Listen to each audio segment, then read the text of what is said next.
You know how everyone keeps hyping the same big AAA games, like you've got to play Elden Ring or Cyberpunk or whatever? Well, today we're taking a different route. I've rounded up 30 games that you might have never heard of, but honestly, they're super worth your time. Some are fast, some are slow, some are straight up weird, but they all have that, oh wow, this is actually fun vibe. So stick around, because by the end of this video, you're gonna have at least a few new titles to obsess over. Let's dive in.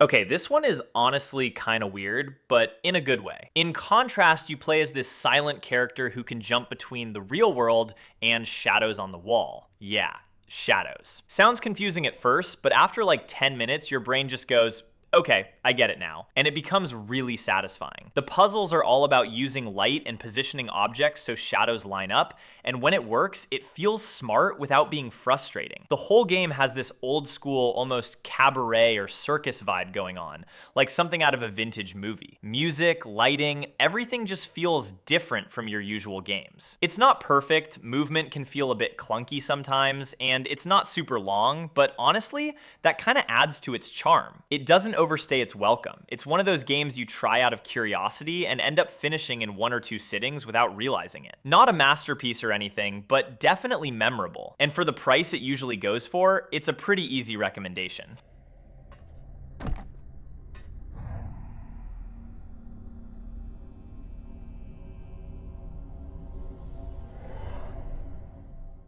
All right, this one is pure turn your brain off and just go wild energy. GUNGRAVE GORE is not here to tell a deep story or make you think. It just wants you to shoot everything in sight in the most over-the-top way possible. And honestly, respect. You've got this big dude with guns and a coffin, yes, a coffin, and you're just blasting through waves of enemies non-stop. The game keeps throwing combos, slow motion kills, and flashy moves at you, and it kind of feels like an old PS2 era game, but upgraded, in a good way. It's simple, repetitive even, but that's kind of the point. You get into this rhythm where you're just chaining attacks and watching everything explode. Now yeah, it's not for everyone. If you're looking for deep mechanics or some emotional story, this ain't it. But if you've had a long day and just want to relax by destroying hundreds of enemies without thinking too much, this game hits perfectly. It's dumb fun, and sometimes that's exactly what you need.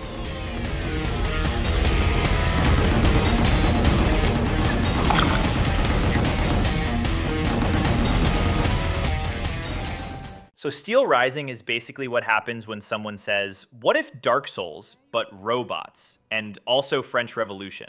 And somehow it actually works. You play as this mechanical bodyguard type character running around Paris, fighting other robots that have clearly gone a bit crazy. The setting alone already makes it stand out, because let's be honest, we've seen a lot of medieval stuff, but robot aristocrats? That's new. Gameplay-wise, yeah, it's got that Souls-like DNA. You dodge, you time attacks, you try not to panic when your health drops to 2%, but it's not as punishing as something like Dark Souls, which honestly makes it more approachable. You still get that challenge, just without wanting to uninstall the game every 20 minutes. What I liked is the weapons. They're kinda unique and a bit flashy, not just your usual swords and axes. Also, the environments are really nice to explore. Old Paris mixed with steampunk robots is just a cool combo. It's not perfect, you'll notice some rough edges here and there, but if you've been curious about Souls-like games and don't want something insanely brutal, this is actually a solid place to start.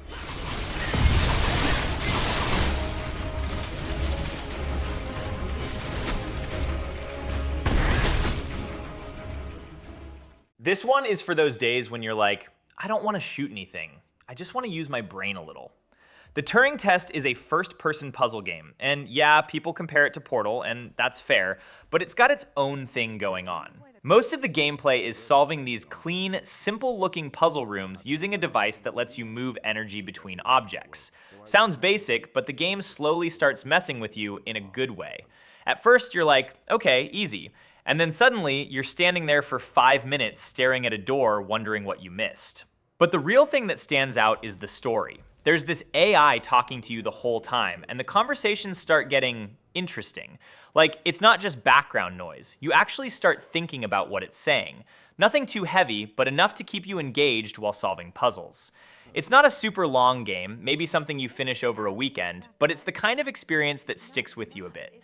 Chill, smart, and surprisingly engaging for something so simple on the surface.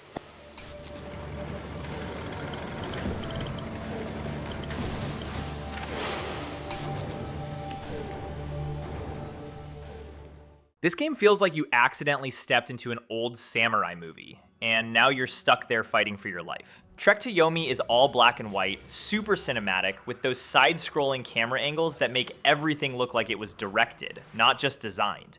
Half the time you're playing, half the time you're like, okay, this actually looks really clean. Combat is pretty simple. Light attack, heavy attack, block, try not to get destroyed by the third enemy because you got greedy. It's not super deep, but it works. The timing matters more than button mashing, so yeah, you will mess up a few times before you get into the rhythm. Happens to everyone. What I liked is that it doesn't drag. It tells its story, gives you some cool moments, and wraps up before you get bored. Also, some of the environments are just nice to look at. Quiet villages, foggy forests, all that samurai movie stuff. It's not trying to be the next big combat game or anything. It's more like a short, stylish experience you play over a couple of evenings. And honestly, sometimes that's way better than a 60-hour grind.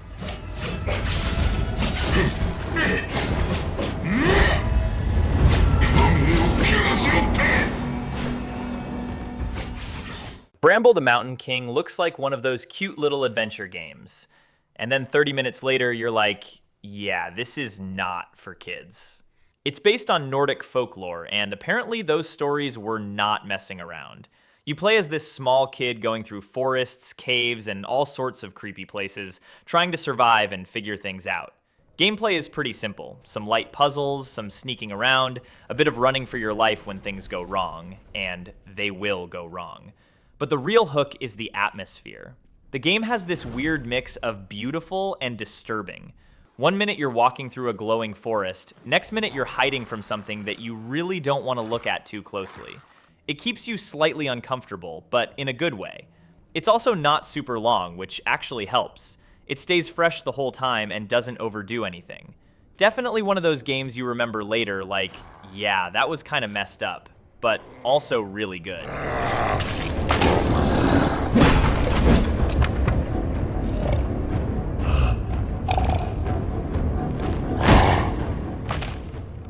This one's a bit different, so just know that going in. Gone Home is basically you walking into a house. And that's it. No enemies, no weapons, no boss fights waiting around the corner. At first, you might even think, wait, is something supposed to happen? But then you start opening drawers, reading notes, checking random rooms, and slowly things start coming together. It's one of those games where the story is hidden in small details. Like you'll find a random letter and suddenly you're invested in someone's life you've never met. It feels very personal, almost like you're snooping through someone else's memories. And yeah, you kinda are. There's also this constant feeling that something scary might happen, but it never really does. The game just plays with your expectations a bit. You'll hear a sound and be like, nah, I'm not going in that room, and then you go anyway. It's short, you can finish it in one sitting easily, but it's one of those quiet experiences that just sticks with you. No action, no chaos, just a really well-told story in a simple way. Place in the city after. That's a lie to mom and dad's situation. But it was so worth it. The girls on stage were just so loud and real and awesome. This game looks like something straight out of a Tim Burton sketchbook. In a good way. Lost in Random has this weird, dark fairy tale vibe where everything is slightly off, but also kinda charming. The world is built around randomness, literally, because your main companion is a living dice. Yeah, a dice with a personality. Gaming has come a long way. Gameplay is actually pretty unique. Combat mixes real-time movement with cards and dice rolls, so sometimes things go exactly how you planned, and sometimes the game just says, nah, good luck. It sounds chaotic, but once you get used to it, it's actually fun. The story and characters are what really carry it, though. Everyone you meet feels strange in their own way, but not in an annoying way, more like you're curious about what their deal is. And the dialogue has a bit of humor too, which helps keep things light. It's not perfect, combat can feel a bit clunky at times, but the creativity here is hard to ignore. It's one of those games where you can tell the developers just wanted to try something different, and honestly, it works.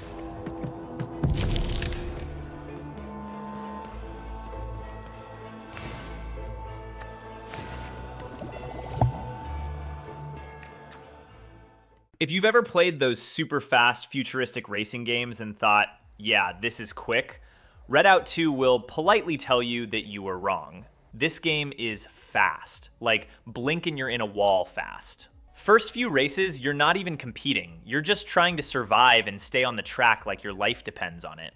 There are no traditional cars here. It's all anti-gravity ships flying at ridiculous speeds. And the tracks? Full of twists, loops, sharp turns, basically designed to mess with you. You actually have to control your ship properly, balancing and adjusting midair, which sounds cool, but also means you will crash. A lot. It's part of the learning process, or at least that's what I told myself, but once it clicks, it feels amazing. You start hitting turns smoothly, boosting at the right time, and suddenly you're flying instead of struggling. That's where the game really shines. It's not very beginner friendly, not gonna lie, but if you stick with it, it becomes super satisfying. Definitely for people who enjoy a bit of challenge instead of just casual racing.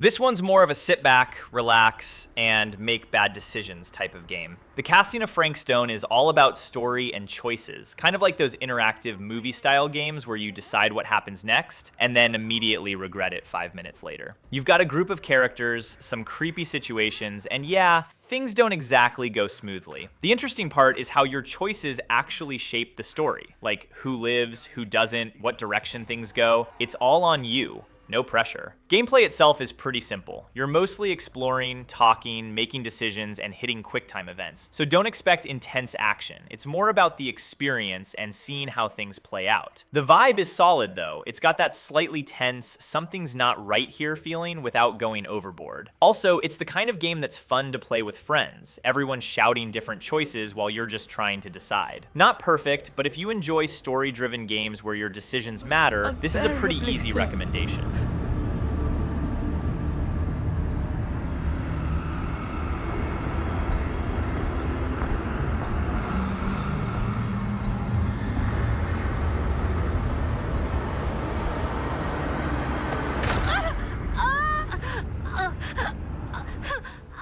This one is wild in a way that feels like someone poured Southern Gothic folklore into a blender and hit chaos. You play as Hazel, a woman whose home has been torn up by a hurricane and then dragged into a weird magical version of the Deep South. Think spooky bayous, gritty characters, and enough mythical critters to make your grandma say, "What in tarnation?" The game's big hook is that Hazel learns ancient weaving magic that lets her heal broken spirits and punch awful folk monsters called haints in the face. Visually, it leans into this stop-motion aesthetic that almost looks like a claymation movie come to life, with art that somehow feels both creepy and gorgeous at the same time. The story's emotional vibes, finding your mom, mending traumas, and reconnecting family threads will hit you more than a banjo at midnight, and most reviewers said the presentation is the main reason they kept playing even when the combat started to feel repetitive. It's not perfect, there are parts that feel like filler and a few too many collectibles, but if you want a solo adventure with heart, weirdness, and style, South of Midnight is a great way to spend 10 to 15 hours of your life.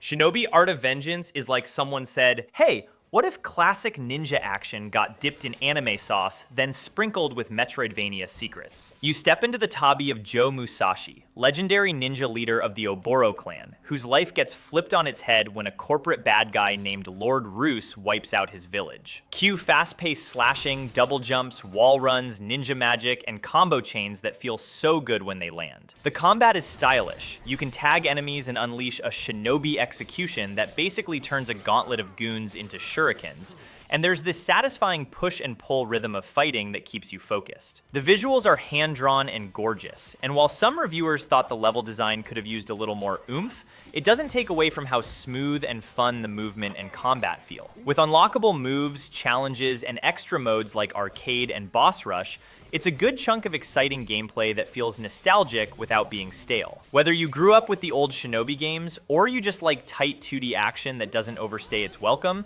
expect about 10 to 15 hours of ninja thrills.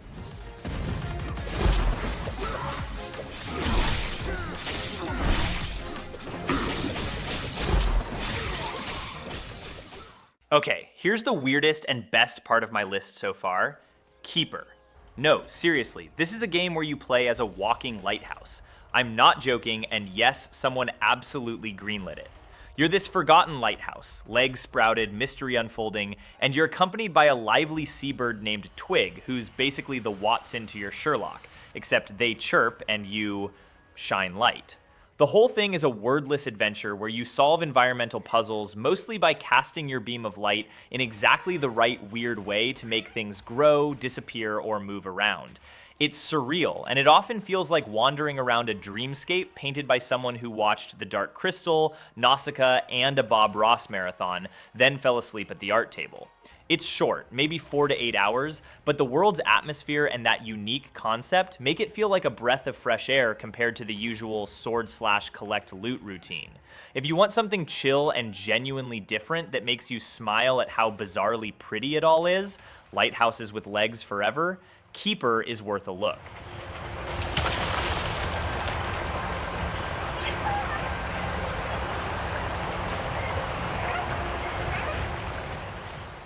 Atlas Fallen is like Dune crashed into God of War, but instead of riding a sandworm, you're surfing across dunes with a giant magical sand gauntlet, punching monsters until they go boom. You create your own character and jack into this massive desert world, where your main tool isn't a sword or a gun, but this gauntlet that turns nearby sand into weapons like whips, hammers, or claws. As cool as that sounds, and it is cool, the plot and characters aren't going to leave you with deep soul scars. It's more about movement and combat than plot twists that will punch you in the feels. The real joy comes from how slick it feels to glide over deserts, chain combos, and build momentum to unleash flashier, stronger attacks. Some critics called the story forgettable and the world a bit repetitive, but for pure action and exploration, it has its moments, especially when you're dashing through the air like a sand ninja. If you're picking this up full price, maybe have a discount alert ready, but for what it is, an action RPG with fun traversal and weapons made of sand,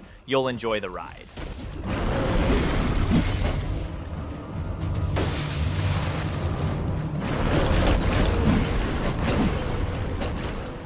Next, let's talk Neon Inferno. Basically what happens when Contra, Wild Guns, and a cyberpunk fever dream walk into a bar and decide to make a game together.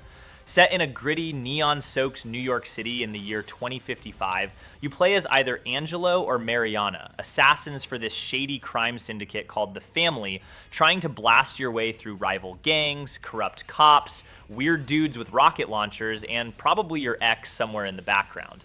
All backed by a pixel art style so slick it makes your grandma's oil paintings look like MS Paint masterpieces. What's cool here is the hybrid gameplay. Stage by stage, you're running, gunning, dodging bullets, and then suddenly, bam, you're shooting into the background like it's a Cabal-style gallery shooter. And sometimes both at once. It's like a 2D dance fight where the enemies forgot the choreography.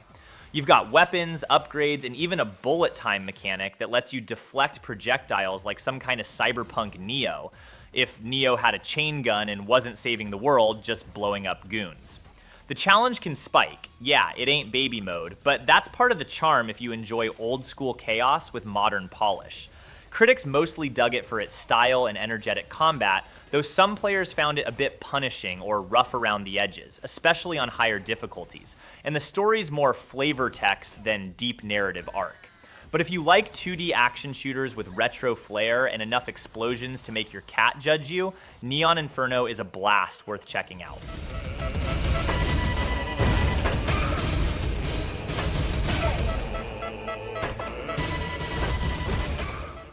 Prince of Persia: The Lost Crown is one of those games that might make you go, wait, Prince of Persia is a Metroidvania now? And yes, it absolutely is, and it works really well. Instead of the 3D Sands of Time action you may remember, this one is a 2.5D action-adventure slash platformer that feels like a Metroidvania wrapped in silk and wrapped again in a slightly smug satisfaction when you nail that perfect dash plus parry combo. You play as Sargon, a blade-wielding wanderer with enough time-fiddling tricks to make Doctor Who dizzy, dashing through time, setting shadow markers you can teleport back to instantly, wall climbing, air dashing, all that good stuff. The exploration is chef's kiss. The map encourages you to go back and forth, find new shortcuts, and unlock abilities that make old areas feel fresh all over again. Combat is responsive and fun, platforming feels smooth as butter, and the enemy variety actually manages to keep things interesting for a slow-burning adventure that's easy to sink 20 plus hours into if you're doing side content. Critics generally loved it. Metacritic scores sit comfortably in the go play this range,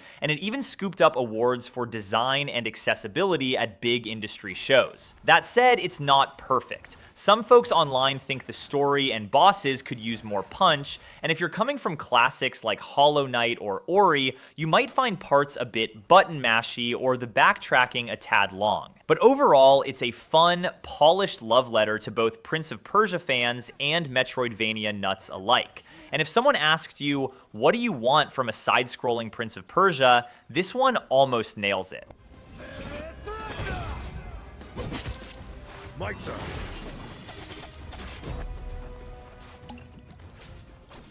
Banishers Ghosts of New Eden is the kind of game that feels like a spooky campfire story you voluntarily went to play, and honestly, that's a vibe. Developed by Don't Nod, the folks behind Life is Strange and Vampire, it's a third-person action RPG about ghost hunters, but not the silly kind with proton packs and rubber boots. You're thrown into this cursed settlement called New Eden in 1695 with Red and his partner Antea, who, plot twist, becomes a ghost herself early in the game.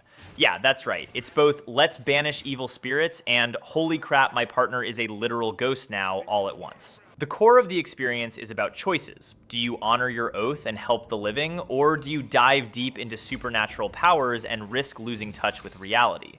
Your decisions, from combat choices to how you deal with NPCs and hauntings, genuinely affect how the story unfolds. Combat blends Red's grounded weapons with Antea's spectral abilities, so sometimes you're swinging blades, sometimes you're sending spirits screaming back to wherever they came from, and sometimes you're just standing in a haunted forest wondering why ghosts have better fashion sense than you do. The game's received a lot of praise for its narrative depth, character development, and emotional beats, with many players calling it one of the more personal action RPG experiences out there.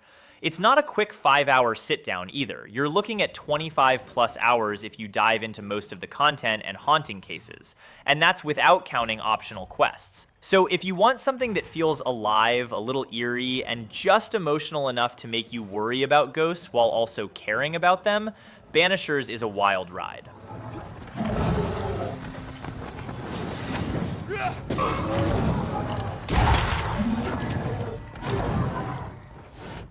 Next on the list is Biomutant. This game is one of those, I love the idea, I love parts of it, but it kind of trips over itself sometimes situations. You play as this customizable furry mutant in a post-apocalyptic kung fu fable where the world is literally dying because the giant tree of life has been polluted and a bunch of world eaters are chomping at its roots. You can tweak your critter's looks, stats, mutations, and weapon parts like some kind of DIY sci-fi blacksmith, and then decide whether your team save the world or team oops, I did it again. Combat can be juicy, mixing melee, ranged, and funky mutant abilities, and blending shooting and muscle combos can feel like you're in an anime fight scene. But let's be real, it got mixed reviews because while the world is vibrant and weirdly charming, the quests can feel repetitive, some NPC dialogue is chef's kiss questionably voiced, and the story structure never quite lives up to its own hype. Still, for an open world RPG that tells you to make your own madness, Biomutant is worth picking up if you go in expecting something quirky rather than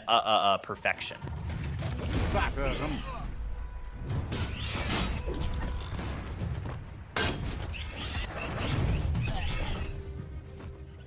If Kenna Bridge of Spirits were a movie, it'd be the one that looks like a Pixar blockbuster with a sprinkle of Zelda magic and a ghost-busting twist. You play as Kenna, a young spirit guide whose job is basically help lost souls find peace. And the way the game turns that into actual gameplay is adorable, yet surprisingly challenging. You swing your magical staff, which later becomes an actual bow and grappling tool, bash corrupted spirits, and command a squad of tiny spirit critters called the Rot. Think Pikmin, but way cuter and a bit spooky. The world is gorgeous, the music is hauntingly lovely, and the combat plus puzzles ebb and flow in that classic action-adventure rhythm. Some folks out there say the story is kind of meh and combat can get repetitive if you stick to nothing but fights, but most players agree that the feel of the game, healing forests, restoring shrines, watching little spirits do ridiculous things like surf on your shoulder, is worth the ride on its own. It's a shortish adventure, around a dozen plus hours, but it's polished, expressive, and one of those games you'll remember for how it made you feel, not just what you clicked.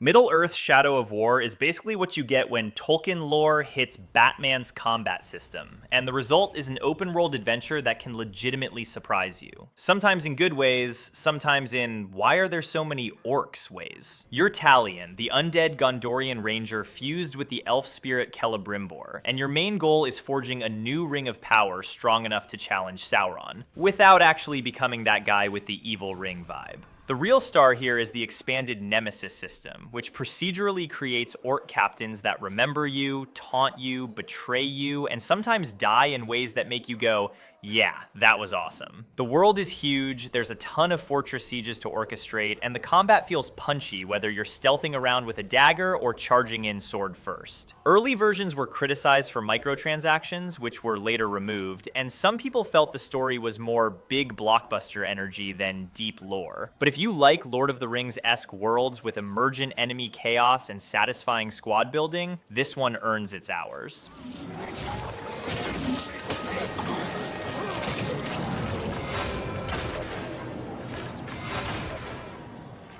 All right, Cyber Cowboys, Prey is one of those sci-fi gems that secretly makes you feel like you should have paid more attention in physics class. You wake up as Morgan Yu aboard the orbital station Talos 1, a lab of corporate science and weird vibes, only to discover the place is overrun by Typhon, creepy alien shapeshifters that can literally disguise themselves as coffee mugs. Yes, coffee mugs. From there, you're left with a very arcane blend of immersive sim gameplay. You'll sneak, shoot, craft, hack, or telekinetically fling things around as you explore the station's interconnected corridors and hidden labs. You can customize abilities through neuromods, letting you become a stealth tech genius or a psychic pain train, and the way you deal with encounters is almost entirely up to you. The locking, tracking, and loot management can feel a bit inventory nerdy, and some bits of combat can be finicky, but the atmospheric tension and freedom of choice make Prey one of those games that feels like an old-school sci-fi novel come alive. It's smart, spooky, clever, and absolutely worth your time if you want a solo adventure that rewards experimentation.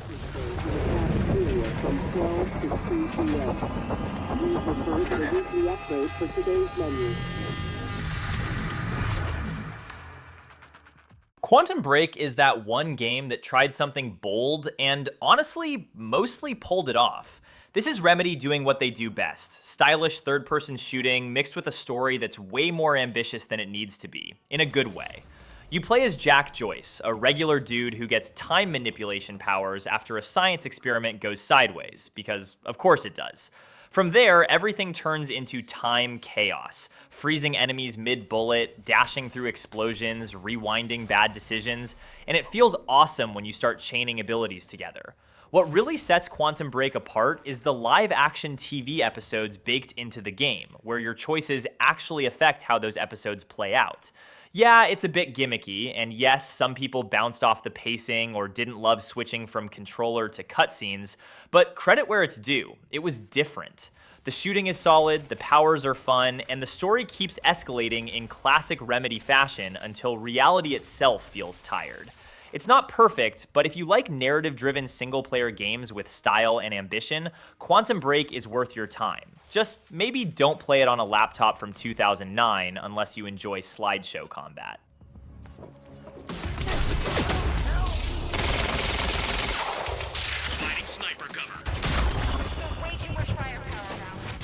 Solar Ash is one of those games you don't play for loot, XP, or big numbers popping up on screen. You play it for the vibes. You're dropped into this surreal, abstract world called the Ultra Void, and your main goal is to skate, climb, and dash your way through massive environments while taking down colossal bosses that feel more like puzzles than traditional fights. Movement is the star here. Once you get into the rhythm of chaining jumps, wall runs, and mid-air boosts, it feels smooth as hell, almost like the game is daring you to flow better. Combat is minimal, the story is mostly environmental and symbolic, and some players wished it went deeper narratively, but that's kind of the point. Solar Ash trusts you to feel the experience rather than over-explain it. It's not super long, maybe 6 to 10 hours depending on how much you explore, but it leaves an impression. If you're the type who enjoyed games like Journey or Hyper Light Drifter, and you just want to zone out and exist in a beautifully strange world for a while, Solar Ash is absolutely worth the ride.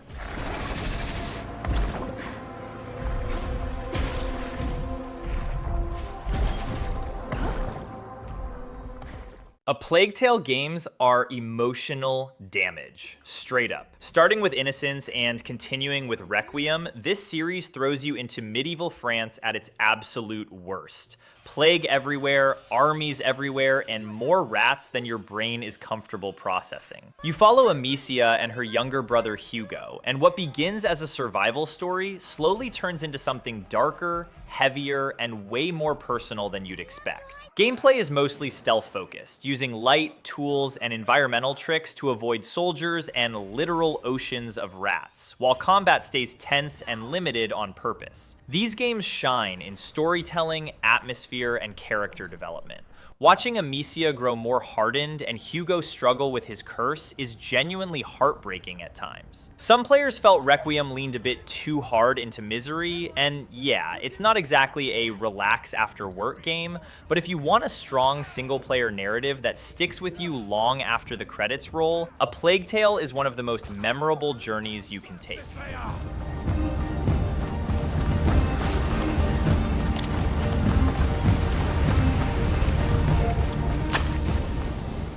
Call of Juarez Gunslinger is proof that you don't need a massive open world or a 100-hour runtime to make a damn good single-player game.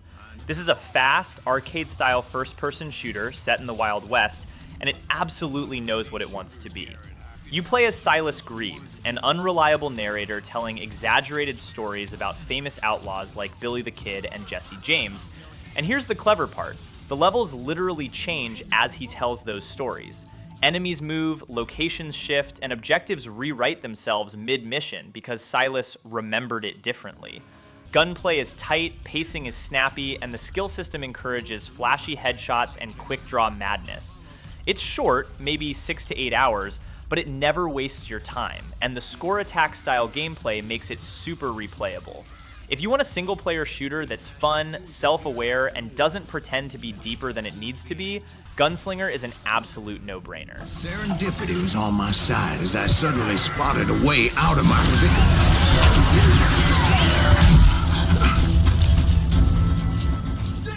Hellblade isn't the kind of game you casually boot up while scrolling your phone. This one demands your attention, your headphones, and maybe your emotional stability.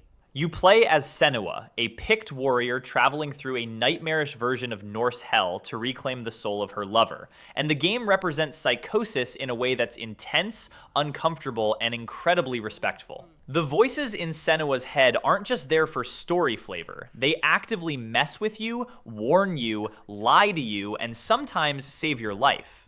Combat is simple but weighty, puzzles mess with perspective and perception, and the atmosphere is thick enough to chew. It's not a long game, maybe 7 to 8 hours, but it sticks with you way longer than that. Some people bounce off because the gameplay isn't deep or flashy, but honestly, that's missing the point. Hellblade is about immersion and mental struggle, not combo counters. Play it in 1 or 2 sittings with headphones on, lights off, and congratulations, you've just unlocked an unforgettable single-player experience and mild existential dread.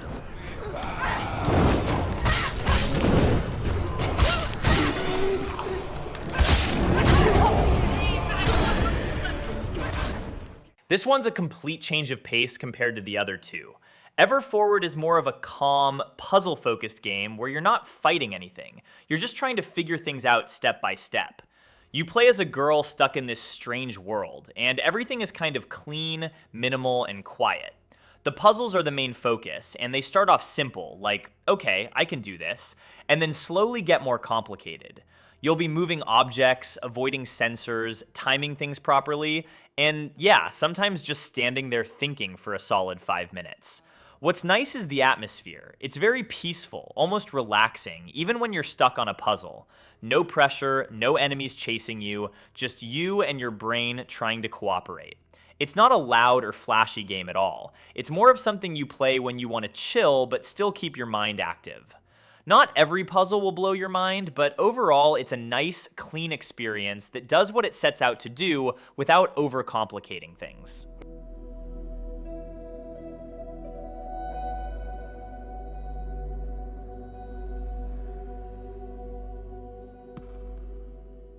Neva is one of those games that doesn't yell at you. It just quietly walks up, takes your hand, and emotionally wrecks you when you least expect it. From the creators of Grease, this is a visually stunning, wordless journey about a young woman and her growing bond with a mystical wolf companion in a world slowly falling apart. Gameplay is simple, light combat, exploration, platforming, but the real focus is on movement, emotion, and the evolving relationship between you and Neva. As the seasons change, so does Neva, both physically and emotionally, and watching that growth unfold is weirdly powerful. It's short, maybe 4 to 6 hours, but every frame looks like a painting and every moment feels deliberate. If you're looking for deep systems or hardcore mechanics, this isn't it. But if you want a single-player experience that's calm, beautiful, and quietly devastating in the best way, Neva is absolutely worth your time. Also, yes, you will get attached to the wolf. That's not optional.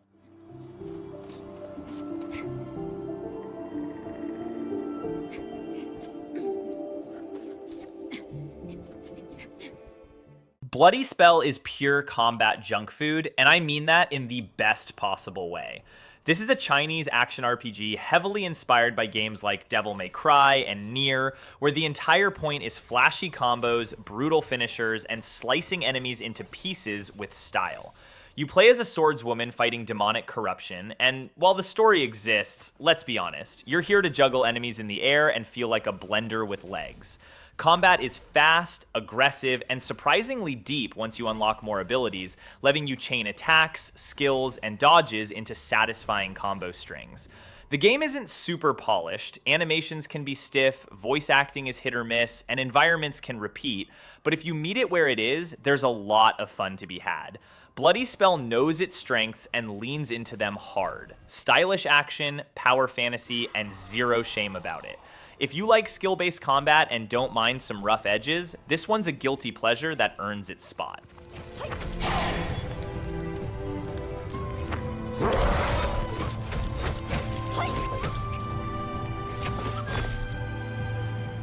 Wanted Dead is one of those games that feels like it was ripped straight out of the early 2000s action era, duct taped to modern visuals, and then proudly shipped without apologizing for itself. And honestly, that's kind of its charm. You play as Lieutenant Hannah Stone, leader of an elite Hong Kong police squad, investigating a conspiracy that slowly spirals into corporate madness, assassins, and extremely questionable life choices. Gameplay is a mix of third-person shooting and brutal melee combat, and when it clicks, it really clicks. Sword executions are violent violent, flashy, and unapologetically over the top. The gunplay can feel stiff at times, enemy difficulty spikes can be frustrating, and yeah, the controls take a minute to fully wrestle into submission. But here's the thing, Wanted Dead knows exactly what it is. The tone is weird, the cutscenes are awkward in a so bad it's kind of amazing way, and the game throws in mini-games and random tonal shifts like it lost a bet with itself. Critics were mixed, mostly because it's rough around the edges, but players who stuck with it found a genuinely fun, stylish action game underneath the jank. If you miss that old school, no-nonsense action game energy where style matters more than polish, Wanted Dead is a flawed but memorable single-player ride that you absolutely won't forget, even if you sometimes yell at your controller.